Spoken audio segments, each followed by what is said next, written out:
प्रिय साथियों नमस्कार। आपका हमारे हीरा बुद्ध यूट्यूब चैनल में स्वागत है। आइए एक कहानी सुनते हैं कि मौन रहने में सुख क्या है। गौतम बुद्ध के अनुसार मौन रहने की शक्ति इतनी ज़्यादा है कि यह आपकी सारी चिंता, आपके सारे टेंशन और आपके सारे तनाव को चुटकी में ख़त्म कर देती है और आपको एक ऐसा मनुष्य बना देती है जिस मनुष्य से बात करने के लिए दूसरों लोगों की बहुत इच्छा होती है। एक बार गौतम बुद्ध अपने आश्रम में अपने सभी शिष्यों को शिक्षा दे रहे थे कि दुनिया में सबसे तेज छुरी हमारी जबान है और दुनिया के सबसे खतरनाक हथियार हमारे शब्द हैं, जो बिना किसी का खून बहाए लोगों को अंदर ही अंदर मार सकते हैं।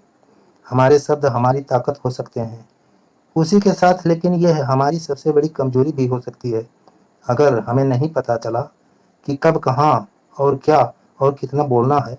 यदि हम सही समय पर सही इरादे के साथ सही शब्दों का प्रयोग करते हैं तो यह हमें एक सफल व्यक्ति बनाता है। लेकिन अगर हम यही समय पर सही इरादे से सही शब्दों का इस्तेमाल नहीं करते तो यह हमारे जीवन को नर्क से बदतर बना देता है।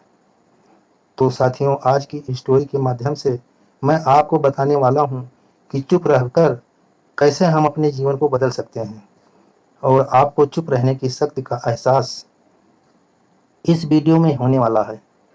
वीडियो शुरू करने से पहले कमेंट बॉक्स में नमो बुद्धाय जरूर लिखना, वीडियो को लाइक कर देना और चैनल पर नए हैं तो चैनल को सब्सक्राइब कर लेना, जिससे कि हम अगला वीडियो डालें तो आपके पास नोटिफिकेशन पहुंच जाए और आपको ज्ञानवर्धक जानकारी मिल सके। इस कहानी में इंग्लैंड के एक बहुत प्रसिद्ध बौद्ध भिक्षु रहा करते थे। उनका नाम गोगाई था। गोगाई अकेले रहते थे। दुनिया के शोर शराब से दूर जंगल में वो रहते थे और वह बड़े ही ध्यानी और प्रभु भक्त थे, इसलिए वह पूरे इंग्लैंड में बहुत अधिक प्रसिद्ध थे। एक दिन एक राजकुमार गोगाई के पास आया और बोला, हे प्रिय भिक्षु, मैं हमेशा थका हुआ, निराश और परेशान महसूस करता हूँ। मेरा मन बहुत अशांत रहता है। हालांकि मेरे पास सब कुछ है, दौलत, शोहरत, सुख सुविधाएं जो हर व्यक्ति चाहता है या पाने की इच्छा रखता है, लेकिन फिर भी मेरे अंदर इतनी अशांति और चिंता क्यों है।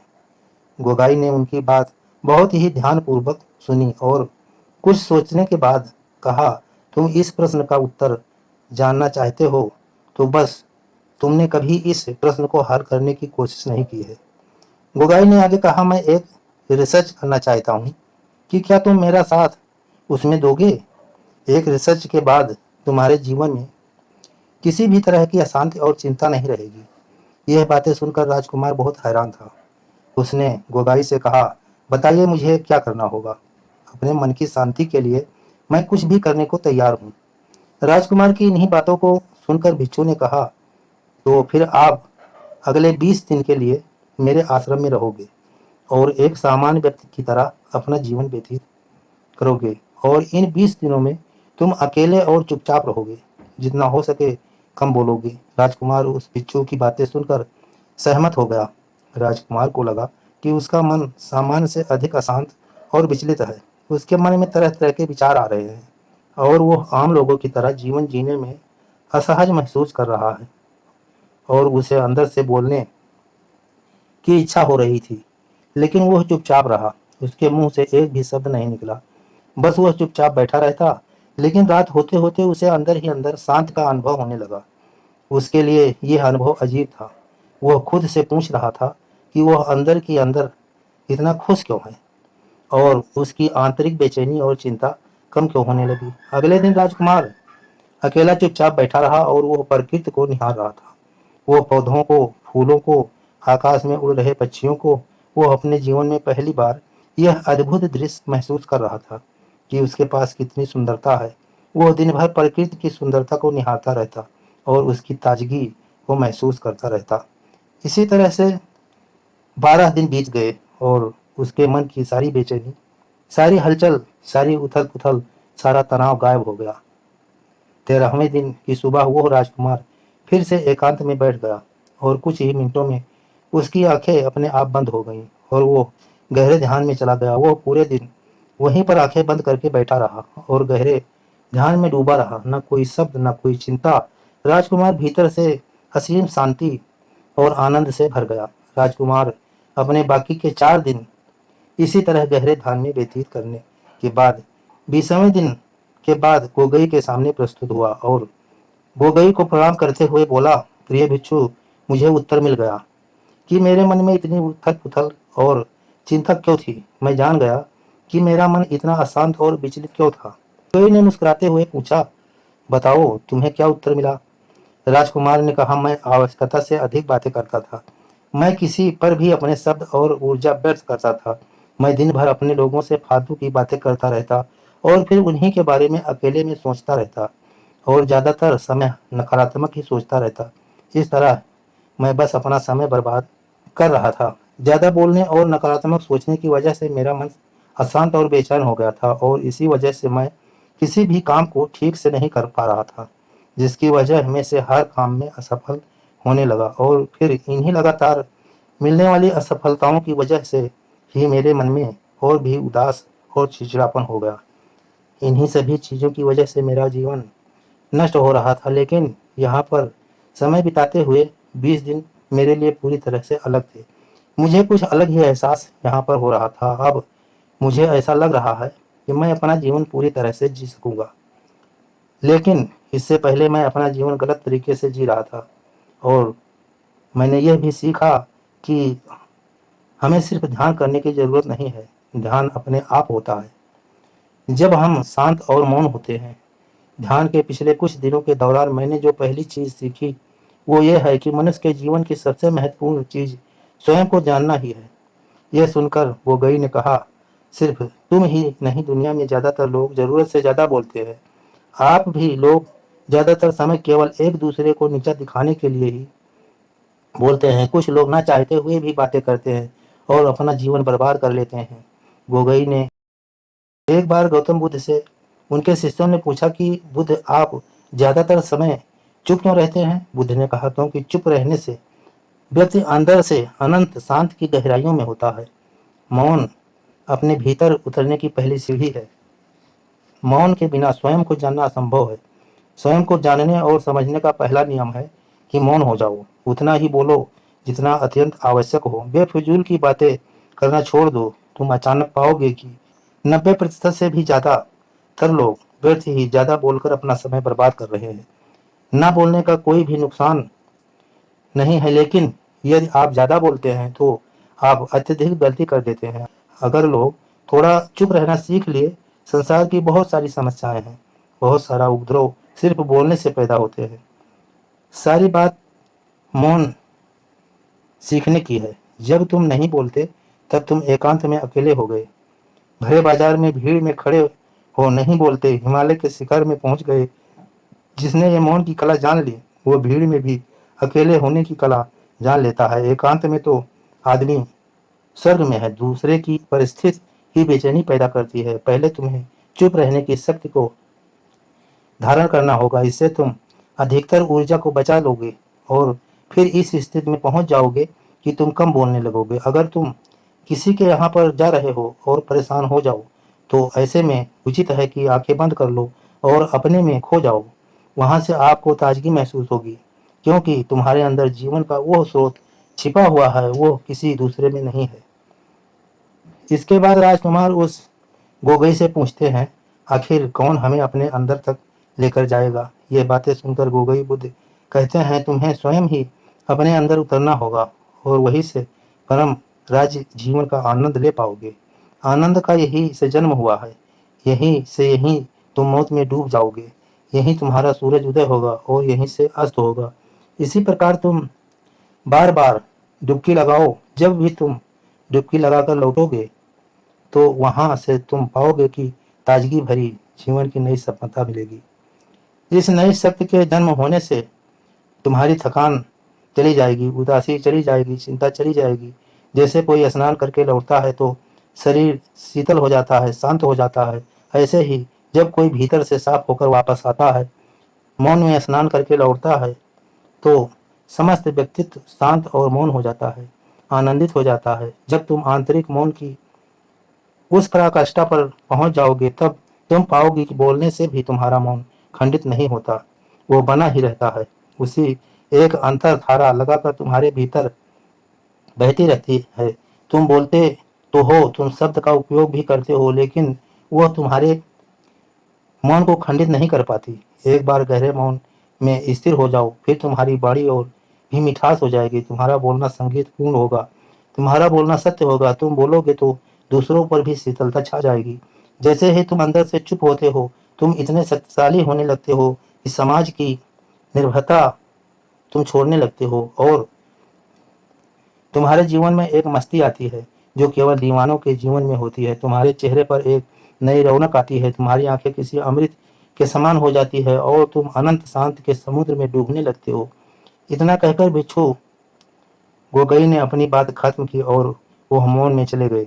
राजकुमार उनका धन्यवाद कर कर अपने महल में चले गए। दोस्तों, आपने भी अनुभव किया होगा कि बहुत ज़्यादा बात करने से दिमाग अशांत हो जाता है, जिससे हम अपने दिमाग पर नियंत्रण खो देते हैं और साथ ही अपना ध्यान भी खो देते हैं। जो लोग बहुत ज़्यादा बोलते हैं, उनके पास किसी एक काम पर ध्यान केंद्रित करने की काबिलियत नहीं होती। वो अपने किसी भी लक्ष्य पर पूरी तरह से ध्यान केंद्रित नहीं कर पाते। अगर हमारा दिमाग एक जगह केंद्रित नहीं है, तो हम जीवन की सच्चाई नहीं समझ पाते और ना ही मन चाही सफलता कभी हासिल कर पाएंगे।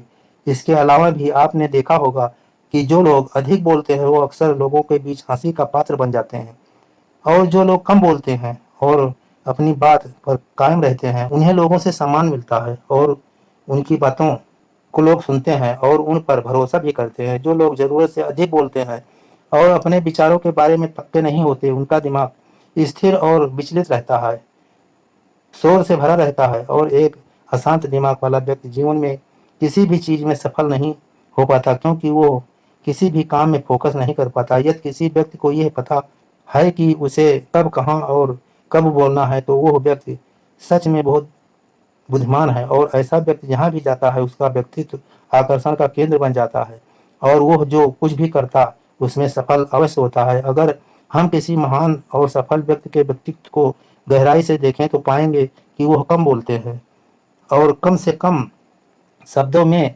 अपनी बात खत्म कर देते हैं। वो बोलने से पहले वो चीज़ों और जिसके बारे में उसे बोलना है, उसके बारे में गहराई से सोचते हैं। लेकिन जो लोग बहुत ज़्यादा बोलते हैं, बहुत बार झूठ भी बोलते हैं और अपनी बातों से दूसरों के मन विचारों पर कचरा डालते रहते हैं, वो ज़्यादातर समय दूसरों की बुराई करते रहते हैं। इसलिए उनके अपने भी उनसे नफरत करने लगते हैं और उनसे बचने की सभी शिष्यों ने अपनी शक्ति के अनुसार छोटे बड़े संकल्प लिए और गुरु को अपने संकल्प के बारे में बताकर वहां से चले गए। लेकिन वो शिष्य जो खुद को सबसे अलग और बड़ा दिखाना चाहता था, वो सीधे गुरु की कुटिया में पहुंच गया और बोला, मैं कोई छोटा मोटा संकल्प नहीं लेना चाहता, बल्कि खुद की ही जैसे एक बहेड़ और महान संकल्प लेना चाहता हूँ। कृपया आप ही बताएं क्या संकल्प लेना चाहिए। उसकी यह बातें सुनकर गुरु मुस्कुराए और बोले, क्या तुम मेरे द्वारा दिए गए संकल्प को पूरा कर पाओगे? क्या तुम्हारे लिए उसे पूरा करना संभव होगा? शायद नहीं, वो तुम्हारे लिए संभव नहीं है। तुम उसे पूरा नहीं कर पाओगे, इसलिए तुम खुद ही कोई संकल्प ढूंढो। शिष्य ने कहा, नहीं गुरुदेव, आप जो भी संकल्प मुझे देंगे, मैं जरूर उसे पूरा करूंगा। गुरु ने कहा, ठीक है, तो तुम अगले 1 महीने तक चुप रहोगे, मुंह से एक शब्द भी नहीं निकालोगे। यही तुम्हारा संकल्प है। शिष्य ने कहा, गुरुदेव, यह भी कोई संकल्प है? यह तो बहुत ही आसान है, 1 महीने तक चुप ही रहना है, और क्या। आप कोई बड़ा संकल्प दीजिए जो मेरी योग्यता के लायक हो, जिसे पूरा करने में मुझे समस्या हो। गुरु ने कहा, पहले तुम इस संकल्प को तो पूरा करो और उसे करके दिखाओ। शिष्य ने गुरु की बात मान ली और उसी समय चुप हो गया और पलटकर कुटिया से बाहर चला गया। उसे चुप रहना बहुत आसान लग रहा था। उसने एक दिन तो जैसे तैसे चुप रहकर काट लिया, लेकिन दूसरे दिन से उसके मन में ना बोलने का बोझ बढ़ने लगा। तीसरे दिन भारीपन महसूस होने लगा और चौथे दिन उसके अंदर एक अजीब सी बेचैनी होने लगी, क्योंकि आसपास आश्रम के सभी शिष्य एक दूसरे से बातें कर रहे थे। वो भी अपना पक्ष उनके सामने रखना चाहता था, उनकी बोलती बंद कर देना चाहता था, लेकिन उसका संकल्प उसे अड़े आ रहा था। इसलिए वो पूरे दिन सिर्फ मुंह और आंखें बताता रहता। इसी तरीके से कुछ दिन और बीते और वो शिष्य बीमार पड़ गया। उसका सिर फटा जा रहा था, उसको खाने पीने तक का मन नहीं हो रहा था। वह सिर्फ बोलना चाहता था। वह गुरु के पास गया और उनके सामने बैठकर लिख कर उन्हें बताया, गुरुदेव, मैं बोलना चाहता हूँ, बिना मुझे बोले सांस नहीं आ रही है, मेरा दम घुटता जा रहा है, मैं अंदर ही अंदर पागल हुआ जा रहा हूँ, मैं क्या करूँ, संकल्प तोड़ दूँ? क्या यह पढ़कर गुरु मुस्कुराए और बोले, संकल्प तो तोड़ने के लिए ही होते हैं, लेकिन जो अपने संकल्प को पूरा कर लेता है वही अपनी आंतरिक शक्ति को बढ़ाता है, और जो अपनी आंतरिक शक्ति को बढ़ा लेता है वो समाज और जागृत की राह पर आगे चला जाता है। संकल्प का लेना ही तुम्हारे हाथ में था और इसे तोड़ना भी तुम्हारे ही हाथ में है। तुम्हारे बहुत से भाई अपने संकल्प को तोड़कर अपनी पुरानी दिनचर्या पर वापस आ चुके हैं। अगर तुमसे नहीं हो पा रहा है तो तुम भी संकल्प तोड़ दो, अपनी पुरानी दिनचर्या पर वापस आ सकते हो। लेकिन याद रहे, अगर आज तुम इस छोटे से संकल्प को नहीं संभाल पा रहे हो तो तुम अपनी बाकी की पूरी जिंदगी को कैसे संभाल सकोगे? बाकी फैसला पूरी तरह से तुम्हारे हाथों में है। गुरु की यह बात उस शिष्य के दिल में चोट कर गई। वह बिना कुछ बोले वहां से चला गया और खुद को अपनी कुटिया में बंद कर लिया। वह केवल अपने जरूरी कामों के लिए ही कुटिया से बाहर निकलता, बाकी सारे समय कुटिया के अंदर ही रहता। 20 दिन बीत चुके थे और आश्रम के लगभग सभी शिष्यों का संकल्प अब तक टूट चुका था, लेकिन उसका संकल्प अभी भी जारी था। संकल्प लेने के बाद से अब तक उसने एक शब्द भी नहीं बोला था। सारा आश्रम हैरान था कि इतना बोलने वाला इंसान चुप कैसे हो गया। 20 दिन बीतने के बाद वो दोबारा अपने गुरु के पास गया और लिखकर बताया, गुरुदेव, मैं बाहर से तो चुप हूँ, लेकिन मेरे भीतर बहुत सी आवाजें हैं, बहुत सी चीख पुकार और शिकायतें हैं। मैं अंदर ही अंदर बात करता रहता हूँ, मेरा मन तरह तरह से प्रश्न पूछता रहता है। मैं बाहर से जितना मौन हूँ, भीतर से उतने ही शोर शराबे से भरा हूँ। क्या इस तरह से मेरा संकल्प अभी भी जारी है? गुरु ने कहा, हाँ, तुम्हारा संकल्प अभी भी जारी है, लेकिन जब तक लोगों की यह आवाजें तुम्हारे कानों में पड़ती रहेंगी, तुम्हारा मन बोलता रहेगा, क्योंकि इसे तो आदत है बोलने की। तुम भले ही बाहर से चुप रहो, लेकिन तुम अंदर ही अंदर बोलते रहोगे। तुम्हें इन बातों से, इन आवाजों से दूर जाना ही पड़ेगा। शिष्य गुरु को प्रणाम कर वहां से चला गया और सुबह होते ही अपनी कुटिया छोड़कर जंगल की तरफ चला जाता है। कई दिन बीत जाने के बाद संकल्प का समय भी पूरा हो जाता है, लेकिन शिष्य लौट कर नहीं आया। आश्रम में सभी को डर था कि कहीं जंगली जानवर उसे न खा लिया हो।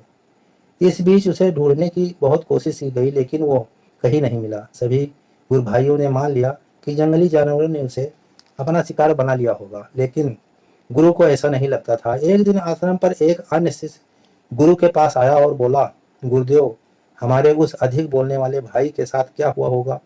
क्या जानवर ने उसे मार दिया होगा? गुरु ने कहा, हो सकता है कि जानवरों ने उसे अपना शिकार बना लिया हो, लेकिन उसके न लौटने की एक दूसरी वजह भी हो सकती है। शायद उसे वो मिल गया है जिसके लिए वो गया था। फिर शिष्य ने पूछा, गुरुदेव, क्या ज्यादा बोलने से इतना हानिकारक होता है? गुरु ने कहा, इंसान के जीवन के बहुत सारे दुखों में से एक दुख यह भी है कि वह कभी चुप नहीं रह सकता, हमेशा कुछ ना कुछ बोलता ही रहता है। सिर्फ हमारे बोलने का कारण हमारे आधे से ज्यादा दुख पैदा होते हैं। परिवार के अधिकतर झगड़ों की वजह हमारा बेमतलब बोलना ही होता है। हमें से कोई भी चुप नहीं रहना चाहता। हम बस सामने वाले को सुना देना चाहते हैं, जो भी हमारे मन में है सब निकालकर उसके मन में बैठा देना चाहते हैं। उसे समझा देना चाहते हैं कि देख, तू गलत है और मैं सही हूँ। और इस तरीके से सब एक दूसरे की बातों को ही ग्रहण करते हैं। इस तरीके से सुनने और सुनाने का यह काम जिंदगी भर चलता रहता है, लेकिन इन नासमझी में हम अपना समय, अपना जीवन, अपनी समझ और सबसे महत्वपूर्ण वह कीमती पल जो जिए जा सकते हैं, जिसको अनुभव किया जा सकता है, जिनमें आनंद को प्राप्त किया जा सकता है, यह सब खो देते हैं। लेकिन इसके बदले में मिलता क्या है? कुछ नहीं, सब व्यर्थ और बर्बाद हो जाता है। इस पागलपन में हमने क्या खो दिया, इसका एहसास केवल कुछ ही लोगों को हो पाता है। बाकी लोग जैसे उन्हें अपने आने का पता नहीं, वैसे ही उन्हें अपने जाने का भी पता नहीं चल पाता है। शिष्य ने कहा, तो फिर इसका समाधान क्या है? गुरु ने कहा, पूरी जागरूकता के साथ अपने विचारों को देखना, यही एकमात्र तरीका है। सारी मानसिक समस्याओं का वर्तमान में रहकर चिंतन करना, पूरी जागरूकता के साथ अपना काम करना जिंदगी में चमत्कारिक बदलाव ला देता है। इसके बाद वो शिष्य गुरु से अपने प्रश्नों का उत्तर पाकर उनको प्रणाम करके वहां से चला गया। उस शिष्य को आश्रम छोड़कर गए हुए 3 महीने का समय बीत चुका था, लेकिन उसकी कोई खबर न थी। अब तक तो सभी गुरु भाइयों ने भी उसके वापस लौटने की उम्मीद छोड़ दी थी, लेकिन एक दिन वो आश्रम लौट आता है। उसे देखकर सभी आश्चर्यचकित और खुशी का ठिकाना नहीं रहता। लेकिन अब वो नहीं था जो यहाँ से गया था, वह कुछ और ही बनकर वापस आया। उसके अंदर एक गजब का बदलाव महसूस किया जा सकता था। उसके चेहरे पर एक गजब का ठहराव, आंखों में बनी शांति। आश्रम में जाते ही सभी गुरु भाइयों ने उसे चारों तरफ से घेर लिया और बातें करने लग गए। वो भी अपने गुरु भाइयों से बातें करने लगा। उससे बात करने वाले सभी ने यह अनुभव किया कि वह पहले जैसा उतावला और बातूनी नहीं रह गया है। उसके मुंह से एक एक शब्द बहुत ही सुलझे हुए और मधुरता के साथ निकल रहे थे। थोड़ी देर के बाद गुरु भाइयों से बात करने के बाद वो सीधा गुरु की तरफ चला गया। उसने गुरु के चरण छूते हुए कहा कि हे गुरुदेव, अब भी मैं मौन हूँ, क्या अब भी मेरा संकल्प जारी है? कुछ देर तक शिष्य की आंखों में बड़े ध्यान से देखा और कहा, हाँ, तुम अब भी मौन हो। तुम्हारे मुंह से एक भी शब्द नहीं निकल रहा और तुम्हारा संकल्प अभी भी जारी है। शिष्य ने कहा, गुरुदेव, जब मैं आश्रम से गया तो मैं मुंह से तो चुप था, लेकिन मेरे अंदर बहुत सी आवाजें थी। मन में बहुत प्रश्न थे और वो बंद नहीं हो रहे थे। तो मैं जंगल में चला गया, इस उम्मीद से कि वहां मुझे शांति मिलेगी और मेरे मन की बकबक कम हो जाएगी। लेकिन मैं जितना एकांत में जाता गया, मेरे अंदर की आवाज उतनी ही तेज होती गई। मेरे भीतर की पुरानी आवाजें मुझे सुनाई देने लगी। तब जाकर मैंने महसूस किया कि मैं कितना गलत कर रहा था। जब मैं अपने परिवार वालों, दोस्तों और गुरु भाइयों को बुरा भला कहता था, तो उस समय मुझे लगता था कि मैं सही कर रहा हूँ। जब मैं गुरु भाइयों की एक दूसरे से चुगली करता था और उसका मजाक बनाता था, तब भी मुझे यही लगता था कि मैं उनसे बेहतर हूँ और मैं सही कर रहा हूँ। लेकिन उस दिन मैंने पहली बार महसूस किया कि मैं कितना गलत बोलता था। काफी दिनों तक ये शिकायतें मेरे अंदर चलती रही, लेकिन धीरे धीरे करके एक दिन ये सारी आवाजें मेरे अंदर से समाप्त हो गई। अब मैं भीतर से भी मौन हो गया। उस घने जंगल में बाहर से कोई बोलने वाला नहीं था और भीतर से कोई आवाज बची ही नहीं थी। और मैं उस दिन पहली बार मौन का सही अर्थ समझा। मेरे चारों तरफ बहुत शांति थी। हालांकि अभी भी कुछ आवाजें आ रही हैं जो पहले भी आती थी, लेकिन मैं उन्हें सुन नहीं पाता था। पर अब वो सभी आवाजें मुझे स्पष्ट रूप से सुनाई दे रही हैं। हवा के चलने की आवाजें, चिड़ियों की चहकने की आवाजें और पानी के बहने की आवाजें मैंने पहली बार पूरे होश पूर्वक सुनी। अपने चारों तरफ इतनी शांति मैंने पहली कभी नहीं महसूस की थी। तो इस शांति को भंग करने के लिए मैंने पहली बार अपने मुंह से कोई शब्द निकाला। मैं चिल्लाया, हे ईश्वर, ये कैसी शांति है? सभी कुछ इतना शांत क्यों है? ऐसा क्या हो गया? लेकिन मेरे चिल्लाने के बाद भी शांति भंग नहीं हुई। सब कुछ पहले मैंने अपने गुरु भाइयों से बात की। मैंने बात की कि मैं बोल रहा हूँ, मैं चल रहा हूँ, मैं सब कुछ देख रहा हूँ, लेकिन मैं अपने भीतर एकदम एकांत में हूँ, मौन में हूँ। भीड़ में चल रहा हूँ तब भी भीतर से अकेला एकांत में होता हूँ। जब मैं खुद में भी शोर करना चाहता हूँ तब भी एकांत में ही होता हूँ। अब सब दिखाई पड़ रहा है, सब सुनाई पड़ रहा है। गुरु ने कहा, जब तक हम बाहर की तरफ बोलते रहेंगे, भीतर अशांति ही रहेगी। लेकिन जिस दिन हम भीतर की तरफ मुड़ जाएंगे, तब हमारे मुंह के कुछ भी नहीं निकलेगा। हम शांत ही रहेंगे। दुनिया में जितनी भी बुराइयां हैं, ज्यादातर हमारे बोलने से ही उत्पन्न होती हैं, क्योंकि हम चुप रहना पसंद नहीं करते। हम जितनी जरूरत है उससे कहीं ज्यादा बोलते हैं। हम सामने वाले को सुनाना नहीं चाहते, बल्कि उसकी बोलती बंद कर देना चाहते हैं। उसे समझा देना चाहते हैं कि मैं कौन हूँ, मैं क्या कर सकता हूँ।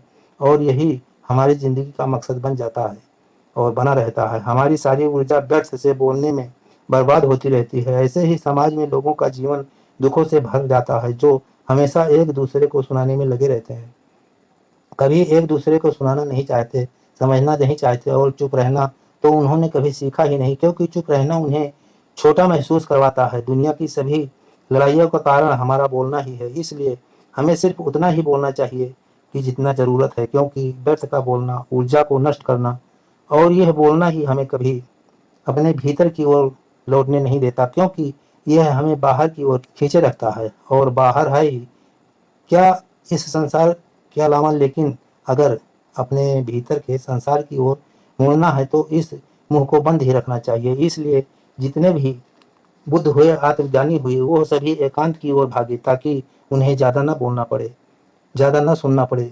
वो एकांत में रहे और शांत रहे, इसलिए आसानी से भीतर की यात्रा कर पाए। लेकिन अगर कोई चाहे तो इस संसार में रहकर भी एकांत में रहकर भी रह सकता है, शांत रह सकता है, लेकिन इसके लिए उन्हें अपनी ऊर्जा बचानी होगी, जिसे वह अब तक अपने व्यर्थ के शब्दों में बर्बाद कर रहे थे।